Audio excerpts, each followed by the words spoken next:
ಜೈ ಗುರುದತ್ತ, ಶ್ರೀ ಗುರುದತ್ತ. ಎಲ್ಲ ನಮ್ಮ ಭಾರತ ಭೂಮಿಗೆ ಈಗ ಎಲೆಕ್ಷನ್ಸ್ ಟೈಮ್ ಬಂತೀಗ, ಒಳ್ಳೆಯದು.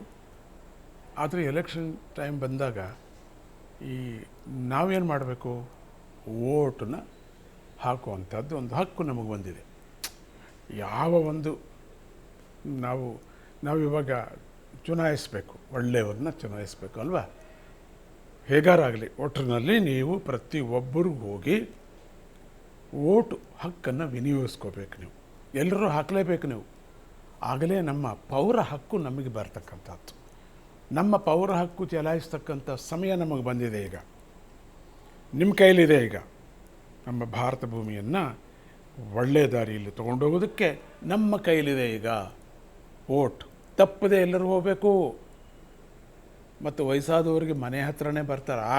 ಆ ಒಂದು ಅನುಕೂಲಗಳು ಇವೆ, ಅದನ್ನು ಉಪಯೋಗಿಸ್ಕೊಳ್ಳಿ. ನಿಮ್ಮ ಹತ್ತಿರದಲ್ಲಿರ್ತಕ್ಕಂಥ ಎಲೆಕ್ಷನ್ಸ್ ಯಾವ್ಯಾವಾಗಿದೆಯೋ ಅಲ್ಲಿ ನೀವುಗಳು ಹೋಗ್ಬಿಟ್ಟು ಆ ಬೂತ್ಗೆ ಹೋಗ್ಬಿಟ್ಟು ನೀವು ನಿಮ್ಮ ವೋಟು ಹಕ್ಕನ್ನು ಚಲಾಯಿಸಬೇಕು. ಸರಿನಾ? ಮಾಡ್ತಿರ್ತಾನೆ, ನಾನು ಕೂಡ ಮಾಡ್ತಾಯಿದ್ದೀನಿ. ಎಲ್ಲೋ ಇರ್ತೀನಿ, ವಾಪಸ್ ಬಂದು ನಾನು ಕೂಡ ವೋಟ್ ಹಕ್ಕನ್ನು ವಿನಿಯೋಗಿಸ್ಕೊತೀನಿ. ಜೈ ಗುರುದತ್ತ.